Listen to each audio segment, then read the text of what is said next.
tape off.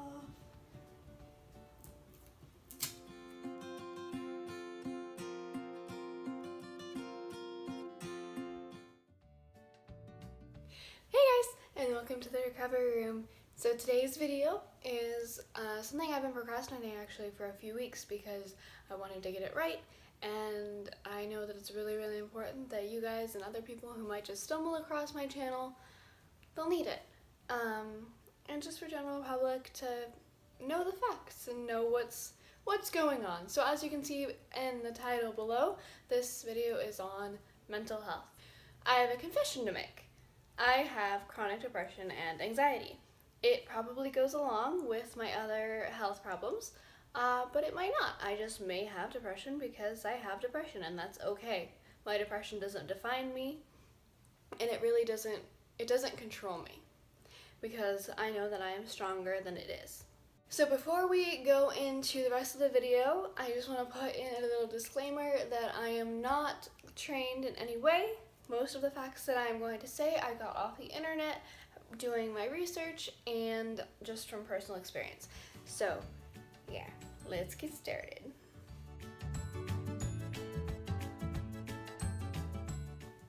First up is anxiety. Anxiety is extremely common. It is the most common mental illness in the United States. Anxiety alone affects 40 million adults in the United States, and that's 18% of the population. Anxiety is actually extremely treatable, but only about 1/3 of the population actually seeks help, and it is also oftentimes able to be self-diagnosed. So if you are noticing certain symptoms that I'm about to go over, then you're able to know and say, hey, I have anxiety. Now let's get this down and, get it under control. So here is what to watch for if you're worried about yourself having anxiety. Every person experiences anxiety on some level from time to time, but these symptoms will have to happen frequently in order for you to be diagnosed with generalized anxiety. Those symptoms are excessive worry, trouble falling or staying asleep, irrational fears, muscle tension, chronic indigestion, stage fright, self-consciousness, panic or panic attacks, flashbacks, perfectionism, compulsive behaviors, self-doubt, fast or irregular heartbeat, unable to stay still or calm. So that's 14 things that you can look for if you're worried about yourself having anxiety, and maybe if you're looking for some ways to cool it down. From what I researched, there are 4 different kinds of anxiety. The first kind being a panic disorder. A panic disorder includes feelings of terror, panic attack, chest pains or palpitations, sweating, or feeling as if you're about to have a heart attack. I don't have a panic disorder. However, because I do have anxiety, I have experienced quite a few panic attacks in my time. And for me personally, a panic attack feels like just uncontrollable fear and being overwhelmed, and I just can't handle it. And so what happens is I will just start crying, and I don't stop crying, and even people trying to comfort me makes it worse. So oftentimes I won't want people to talk to me, but I will want them to give me their hand to hold or something like that, just so that I can slowly ground myself. Another kind of anxiety is called social anxiety disorder. Social anxiety disorder includes an overwhelming fear or worry of everyday social interactions. It also includes self-consciousness and worry of being judged by others. It will also include an intense fear of being embarrassed. Another kind of anxiety is just phobias. Phobias are intense fears of objects or situations. Phobias are usually irrational. For example, when I was 6, I had a phobia of brushing my teeth. I think I mentioned that in a previous video. And that was completely irrational. I had no reason to be afraid of brushing my teeth, but I had it. And now I have a phobia. I've gotten over my brushing my teeth phobia, but now I have the papaphobia. And I am irrationally scared of Muppets. I realize that it's irrational, but it still doesn't stop the fact that I'm afraid. So here is what I have. It's called generalized anxiety disorder. And basically what that is it's where you have just intense fear or overwhelming worry about anything for no reason all the time. So for me, anxiety kind of feels like that moment when you're sitting in a chair and it's tipping backwards, and that moment when you know it's about to fall and you're just about to fall, and then when that panic sets in. I feel like that almost all the time. And it's not really a good time unless you know how to handle it. So here are some ways to calm down your anxiety. Just take a deep breath. Personally for me, I use the 6-4-8 technique. And that is where I breathe in for 6 seconds, I hold my breath for 4, and I breathe out for 8. Breathe in 6, hold 4, breathe out for 8. That's what works for me. It might not work for you. Work around all sorts of different combinations of time limits and stuff like that, just to see what helps you calm down. You can also learn to question your thoughts. If you're having a concern or you feel like something is going to go wrong, ask yourself why and ask yourself what could go wrong. And if it is possible that something does go wrong, ask yourself what you would do in that situation instead of feel overwhelmed about it. Also, use calming visualization.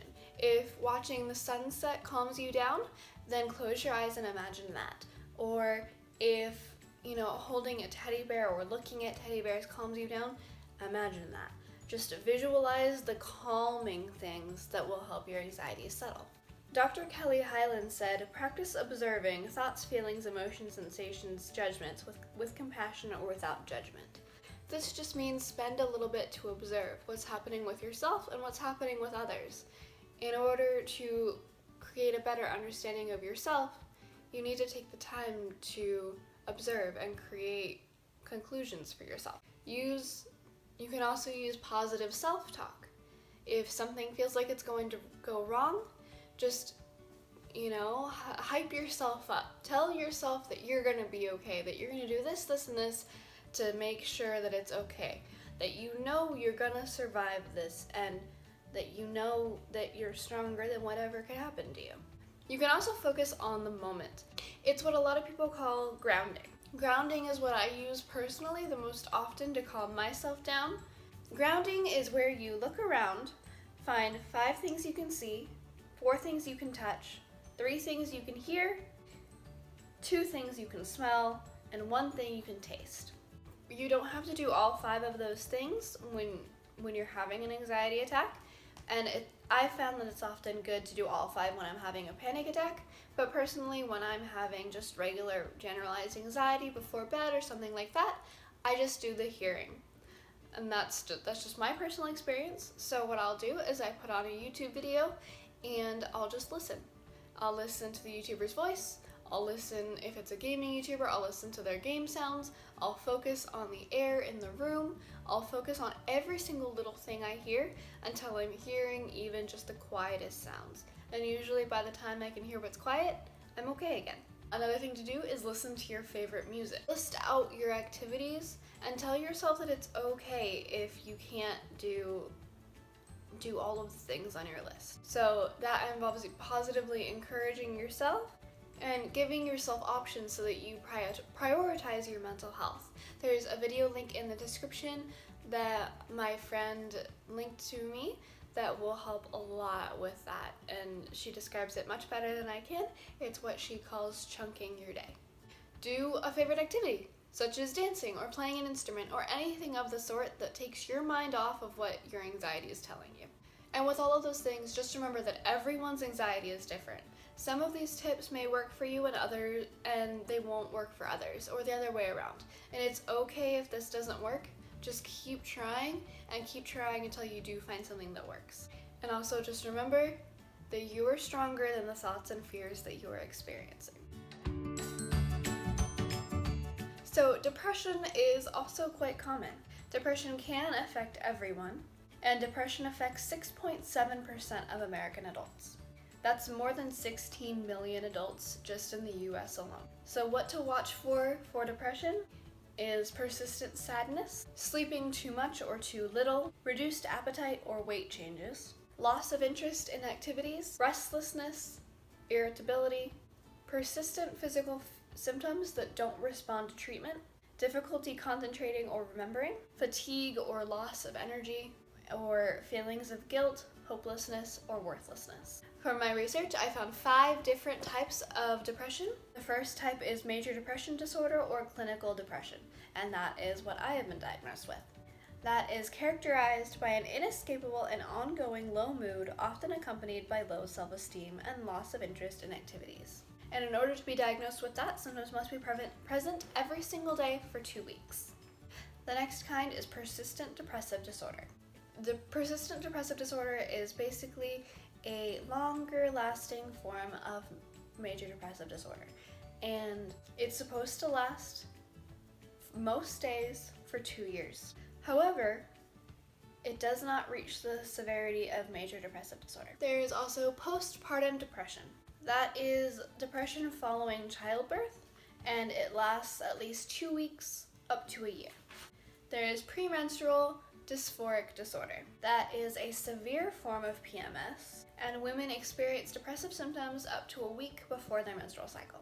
And in order to be diagnosed with that, it must impact your life in a profound way. There is also seasonal affective disorder. That is a mood disorder that is associated with the levels of natural light outside, which means during fall and winter, your depression will get worse and most symptoms will subside in the spring and summer. So here are some strategies for controlling your depression. Track your thoughts by writing them down. Learn relaxation. Go easy on alcohol and drugs. Throw yourself into something that keeps you busy. Eat well and keep active. Take time to do at least one thing you enjoy every day. Learn something new. Get back into nature. Talk to someone you trust or join a support group. Learn positive coping strategies. Set small goals. Develop a healthy sleep routine and exercise regularly. Don't let depression control your life. Your feelings are valid no matter what, and don't be afraid to reach out to others.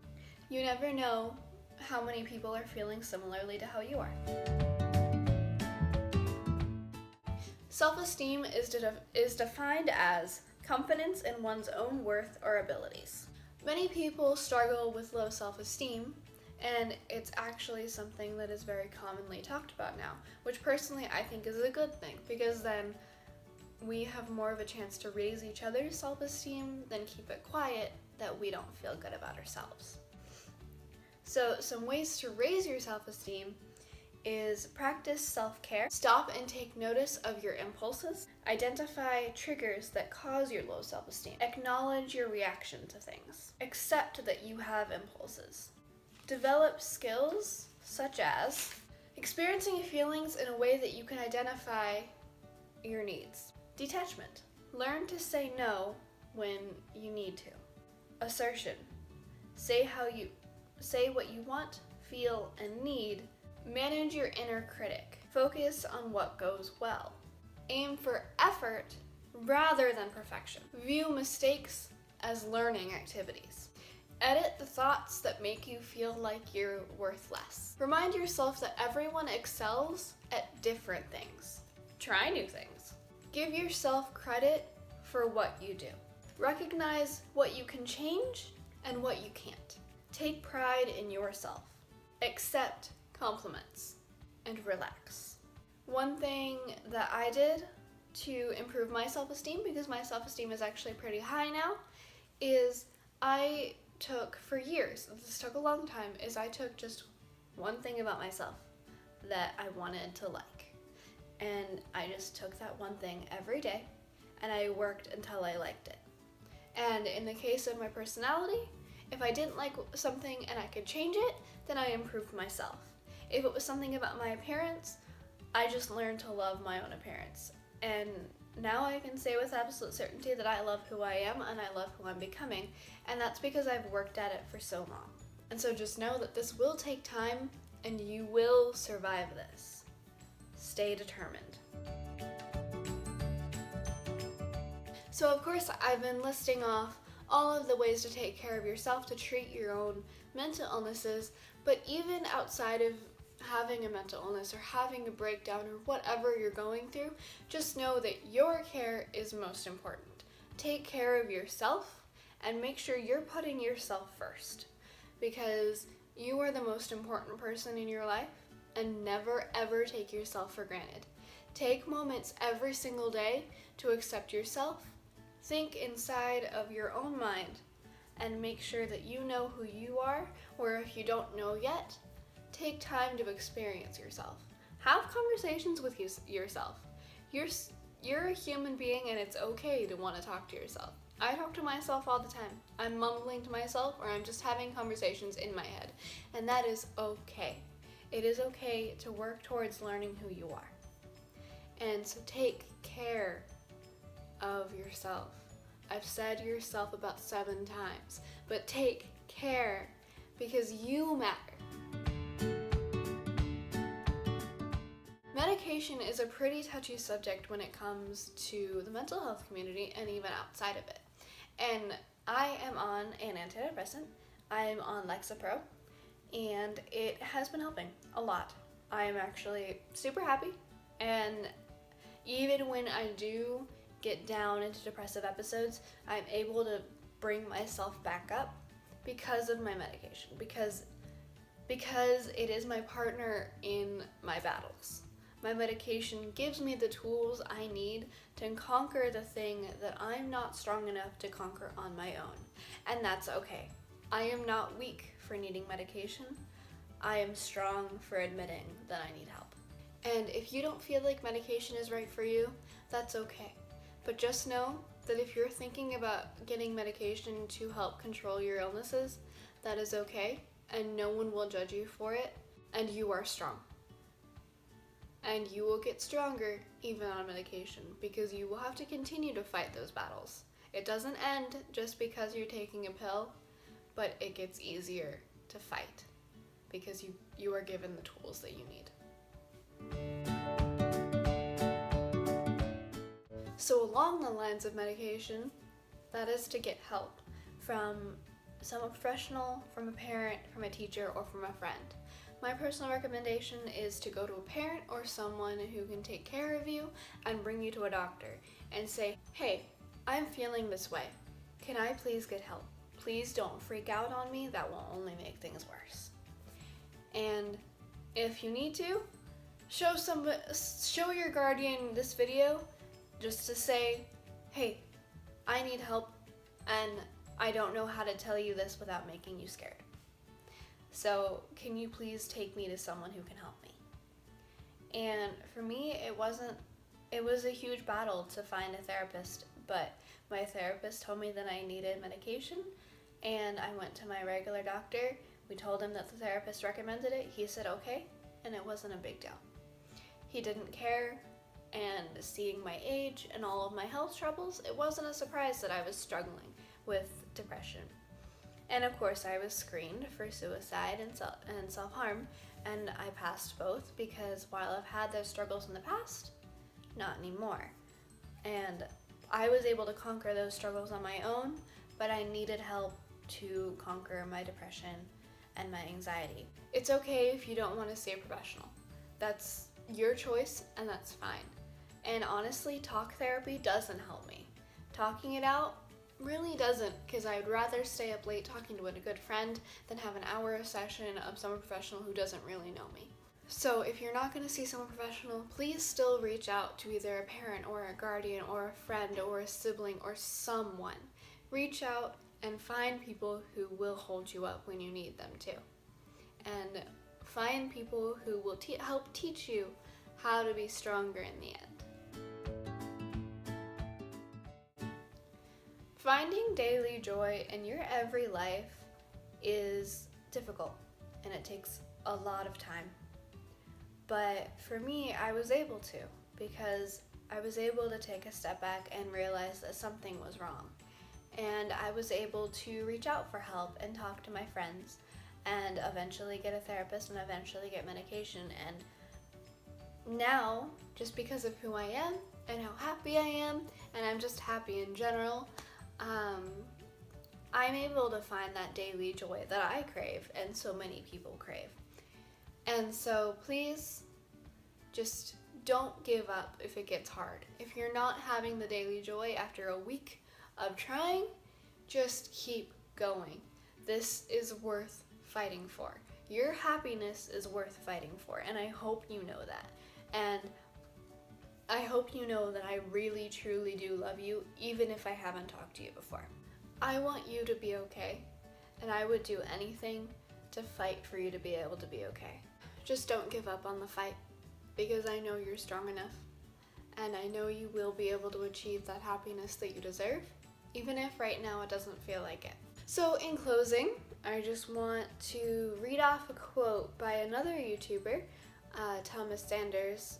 He made a video last year after the election just to comfort some people that were having some trouble with the results, and he said something really profound at the end of the video. He said, "You are allowed to feel sadness. You are allowed to feel fear. But the important thing also to keep in mind is you are also allowed to feel happiness. You all deserve happiness. Your feelings are completely valid, and you deserve to be heard. And you are loved beyond belief. Take the time you need to heal."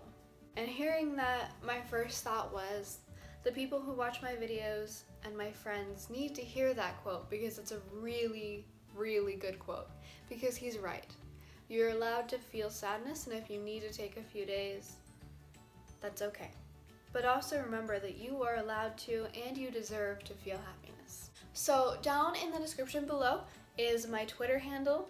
I'm on Twitter a lot just because that's where my friends are, and my direct messaging is completely open. So if anyone needs anyone to talk to, I don't care who you are, I will help you. Don't be afraid to message me, and if you don't have a Twitter, you can just comment below and ask me to message you, and I will be happy to talk to you.